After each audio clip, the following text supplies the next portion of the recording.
Hey guys, आज मैं आपको दिखाने जा रहा हूं कि थाईलैंड के वॉट रच्चबुराना मंदिर के इन फॉरबिडन कक्षों के अंदर क्या है। और जैसे ही हम सीढ़ियों से नीचे जाते हैं, हम दाईं ओर और अंदर जाते हुए एक छोटा सा रास्ता देख सकते हैं। एक बार की बात है, वहां सोने की बहुत सी वस्तुएं थीं। आज ये खाली है और आप बीच में एक ऊंचा स्क्वायर प्लेटफॉर्म देख सकते हैं। हम निकास पंखे के साथ वेंटिलेशन शाफ्ट देख सकते हैं। हमने अभी तक वास्तविक तहखाने में प्रवेश भी नहीं किया है। हम 3 तहखानों में सबसे ऊपर खड़े हैं। इस मंजिल के नीचे एक सीधी रेखा में 3 तहखाने हैं। हमारे नीचे पहला तहखाना है, जो सीधे इस कक्ष के नीचे है। इसे आज बंद कर दिया गया है, लेकिन आर्कियोलॉजिस्ट्स का अनुमान है कि अकेले इस कक्ष से चोरों ने लगभग 200 पाउंड या 100 किलो सोने की वस्तुएं लूट लीं। केवल कुछ सोने की वस्तुएं जैसे कि गोल्डन हंस और यह गोल्डन हाथी थाई सरकार द्वारा बरामद किए गए थे। अंकित मूल्य पर आप सोच सकते हैं कि ठीक है, इसलिए प्राचीन बिल्डर्स मंदिर के कक्षों में बहुत सारी मूल्यवान वस्तुएं जमा कर रहे थे, ठीक उसी तरह जैसे हम धन इकट्ठा करते हैं। नहीं, सुनहरे हाथी को बरामद करने के वर्षों बाद अधिकारियों को एहसास हुआ कि यह ठोस सोने से बना नहीं था। फिर उन्हें एहसास हुआ कि वे हाथी के सिर को खोल सकते हैं, और वह एक कंटेनर था जो एक ठोस सोने के हाथी के रूप में छिपा हुआ था। जब उन्होंने इसे खोला तो उन्हें अंदर कुछ नहीं मिला। हालांकि रूमर्स है कि अंदर ताड़ के पत्तों के छोटे छोटे निशान थे। क्या यह संभव है कि मूल्यवान प्राचीन ग्रंथ मूल रूप से अंदर संग्रहित थे? क्या लुटेरों ने इन ग्रंथों को चुराकर किसी को बेच दिया? फिर सुनहरे हंस को देखो, उसकी गर्दन को ध्यान से देखो। आप क्या सोचते हैं? क्या यह ठोस सोने की वस्तु है, या यह महज एक कंटेनर है? ऐसी कई बरामद कलाकृतियां थाईलैंड के चाओ सैम फ्राया राष्ट्रीय संग्रहालय में प्रदर्शित हैं। इस कक्ष का डिजाइन काफी अनोखा है। इसे एक क्यूबॉइड के रूप में डिजाइन किया गया है, और ईंट की संरचना को देखें। इस प्रकार इस कक्ष का निर्माण किया गया है। इस कक्ष के अंदर देखा जाए तो यह अब खाली है, लेकिन चारों तरफ झूठी दीवारें हैं, जिनके पीछे हम असली दीवारें देख सकते हैं। असली दीवारों में भित्तिचित्र थे, और ये इन भित्तिचित्रों के वास्तविक चित्र हैं। वहां 2 पेंटिंग्स ऐसी थीं जिन्हें देखकर आर्कियोलॉजिस्ट्स और हिस्टोरियंस दंग रह गए। एक स्पष्ट रूप से चीनी फिगर्स दिखाता है। इसमें कोई संदेह नहीं है कि ये चीनी लोगों को दिखाते हैं। उनके चेहरे की विशेषताएं और सहायक उपकरण स्पष्ट रूप से यह साबित करते हैं। दूसरी पेंटिंग में भारतीयों को दिखाया गया है। कुछ एक्सपर्ट्स के अनुसार ये भित्तिचित्र किसी भारतीय व्यक्ति को नहीं दर्शाता है, ये हिंदू धर्म के एक देवता को दर्शाता है। थाईलैंड के प्राचीन बिल्डरों ने इस तिजोरी में भारतीय और चीनी आकृतियां क्यों चित्रित की? अब याद रखें कि यह मंदिर का केवल पहला तहखाना है। इस तिजोरी के नीचे दूसरा तहखाना है। दूसरा तहखाना और भी शानदार तरीके से डिजाइन किया गया है। इसे शब्दों में समझाना मुश्किल है। यहाँ दूसरे क्रिप्ट का क्रॉस सेक्शन है। किनारों पर आप फिर से झूठी दीवारें देख सकते हैं। ये झूठी दीवारें असली दीवारों की रक्षा करती हैं, और झूठी और असली दीवारों के बीच में उन्हें बहुत सारी सोने की कलाकृतियां छिपी हुई मिली। सेंटर में एक बड़ी रेक्टेंगुलर संरचना है, जिसे समृद्ध सोने के रंग और लाल गेरू रंग से विस्तृत रूप से चित्रित किया गया है। चारों तरफ बाहर से आप इन गुंबद के आकार के उभारों को देख सकते हैं। तहखाने के अंदर से ये गुंबद के आकार के गड्ढे जैसे दिखते हैं। हाँ, ये दूसरे तहखाने का वास्तविक दृश्य है। 5 साल पहले तक विजिटर्स को इस तहखाने में जाने की अनुमति थी, और यह वास्तव में ऐसा दिखता था। लेकिन इस तहखाने के केंद्र में मूल रूप से एक विशाल प्रांग था जो 6 फुट 5 इंच लंबा था। अब प्रांग क्या है? ये भारतीय विमान के इक्विवेलेंट है। भारत में कई मंदिरों को रॉकेट या उड़ने वाली मशीन की तरह डिजाइन किया गया है, और उन्हें विमान कहा जाता है। विमान शब्द का संस्कृत में अर्थ उड़ने वाली मशीन होता है। थाईलैंड में कई मंदिरों को रॉकेट की तरह डिजाइन किया गया है, और उन्हें प्रांग कहा जाता है। थाईलैंड में एक प्रांग देखना चाहते हैं तो बस तहखाने से बाहर आएं और वॉट रच्चबुराना के मंदिर को देखें। हाँ, ऐसा कोई तरीका नहीं है जिससे आप इसे खोल सकें। ये रॉकेट जैसा दिखता है ना? तहखाने में पाया गया वास्तविक प्रांग कहीं भी प्रदर्शित नहीं किया गया है, और संभवतः आज इसे उच्च सुरक्षा वाले स्थान पर संग्रहित किया गया है। लेकिन इस प्रांग की कई छोटी प्रतिकृतियां हैं, और वे हमें कुछ बहुत दिलचस्प विवरण दिखाती हैं। क्या वो सबसे ऊपर एक एंटीना है? इसमें कई प्रॉन्ग्स हैं, और यह हमें अजीब तरह से रेडियो सिग्नल प्राप्त करने के लिए उपयोग किए जाने वाले एंटीना की याद दिलाता है। यहाँ आप एक गरुड़ को देख सकते हैं, जो अपने पंख खुले हुए मध्य उड़ान में दिखाया गया है। क्या ये कोई सुराग है जो हमें बता रहा है कि यह स्ट्रक्चर एक उड़ने वाली मशीन है? गरुड़ आमतौर पर हिंदू मंदिरों में पाया जाता है, लेकिन यहाँ हम इसे तहखाने के अंदर छिपे बौद्ध प्रांग के एक हिस्से के रूप में देख सकते हैं। उसी मंदिर के वास्तविक प्रांग या विमान में हम गरुड़ की एक बड़ी छवि देख सकते हैं, जो एक स्पष्ट संकेत है कि यह प्रांग वास्तव में एक स्पेसक्राफ्ट के रूप में डिजाइन किया गया है। लेकिन तहखाने की छत पर उड़ने वाली मशीन के ठीक ऊपर कुछ और भी शानदार चित्रित है। वह क्या है? क्या वो छत पर चित्रित यूएफओ है? ये बहुत अजीब है। हमें इस तहखाने के शीर्ष पर ऐसी पेंटिंग नहीं देखनी चाहिए। अब यदि आप एक यूएफओ, एक क्लासिक गोलाकार अलौकिक यूएफओ को अपने सिर के ऊपर से उड़ते हुए देखें तो आप बिल्कुल यही देखेंगे। आपको एक विशाल सर्कल दिखाई देगा और आपको केंद्र में एक बड़े सर्कल के साथ कई संकेंद्रित सर्कल्स दिखाई देंगे और आपको परिधि के चारों ओर कई छोटे सर्कल्स दिखाई देंगे। हर 10 में से 3 यूएफओ देखे जाने पर लोग दावा करते हैं कि उन्होंने यही देखा। अब आश्चर्य की बात यह है कि यह बात केवल यूएफओ देखने वाले ही हमें नहीं बताते, बल्कि यही प्रतीक प्राचीन नक्काशी और चित्रों में भी पाया जाता है। मैंने आपको लेपाक्षी के प्राचीन मंदिर में उकेरा गया बिल्कुल वैसा ही चित्रण दिखाया है, परिधि में छोटे वृत्तों के साथ एक विशाल सर्कल।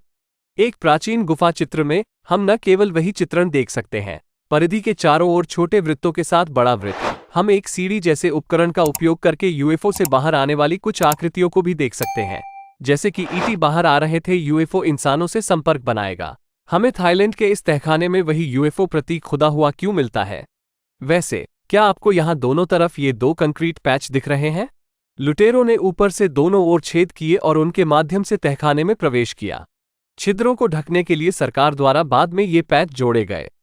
अब प्रारंभिक रिपोर्टों में दावा किया गया था कि यहाँ 100 किलो या 200 पाउंड सोना संग्रहित था, लेकिन एक विस्तृत अध्ययन से पता चलता है इन कक्षों में कम से कम 400 पाउंड सोना पाया गया था और झूठी दीवारों के पीछे छिपा हुआ था।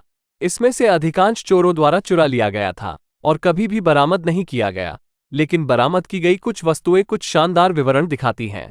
यहाँ ऐसी ही एक बरामद वस्तु है। केंद्रीय टुकड़ा एरोडायनामिक रूप से डिजाइन किया गया एक बड़ा ट्रांसपेरेंट क्रिस्टल है। यह ऊपर और नीचे दोनों तरफ सोने से मढ़ा हुआ है। परिधि के चारों ओर कई अजीब सुनहरी वस्तुएं चिपकी हुई हैं, जैसे किसी अजीब गैजेट के चारों ओर लगे एंटेना। मूल रूप से पूरा कक्ष पूरी तरह से विचित्र दिखता होगा, जिसमें एक बड़े रॉकेट जैसी स्ट्रक्चर होती है जो सुनहरे वस्तुओं और क्रिस्टल गैजेट से घिरा होता है। दीवारों पर बनी पेंटिंग्स भी कुछ गहरे प्रतीक छुपा रही हैं। यहाँ कुल 24 बुद्धों की नक्काशी क्लॉकवाइज डायरेक्शन में की गई है।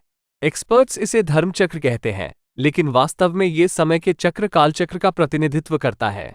24 बुद्ध दिन के 24 घंटों को दर्शाते हैं और इसमें कोई संदेह नहीं है कि उन्हें 24 घंटे की घड़ी की तरह क्लॉकवाइज डायरेक्शन में अनुक्रमिक तरीके से उकेरा गया है।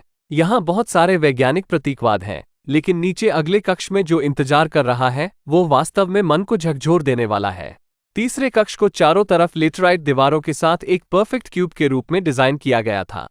सौभाग्य से लुटेरों को इस आखिरी तहखाने के बारे में पता नहीं था और इस तहखाने की सामग्री बरकरार थी। जब आर्कियोलॉजिस्ट्स ने शीर्ष हटाकर अंदर प्रवेश किया तो उन्हें अपनी आंखों पर विश्वास ही नहीं हुआ। उन्हें लोहे से बनी एक बड़ी लिंगम आकार की वस्तु मिली। हाँ, आप इसे देख रहे हैं। ये लोहे की वस्तु सदियों से आखिरी तहखाने में रखी हुई है और इसमें कुछ गिरावट देखी गई है। आप इसमें छेद देख सकते हैं। ठोस लोहे से बने इस विशाल लिंग को देखकर आर्कियोलॉजिस्ट्स हैरान रह गए और कुछ देर तक अपना सिर खुजलाते रहे। लेकिन जब उन्होंने इन छेदों से देखा तो उन्हें अंदर कुछ मिला। यह कोई ठोस लोहे का लिंग नहीं था, इसके अंदर कुछ और ही था। जब उन्होंने लोहे का लिंग उठाया तो एक और लिंग जैसी वस्तु प्रकट हो गई। हाँ, उन्हें लोहे के लिंग के अंदर यही मिला, एक अन्य लिंग के आकार की वस्तु, लेकिन ये लोहे की नहीं, ये प्यूटर से बनी है। अब प्यूटर क्या है? ये कई धातुओं से बनी एक जटिल मिश्र धातु है। आर्कियोलॉजिस्ट्स ने पुष्टि की है कि यह टिन, तांबा, सुरमा, चांदी और बिस्मथ के संयोजन पैवर से बना है।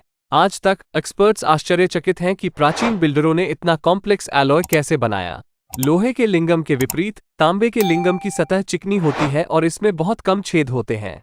लेकिन जब आर्कियोलॉजिस्ट्स ने इस तांबे के लिंग के छिद्रों को देखा तो उन्हें और भी बड़ा आश्चर्य हुआ।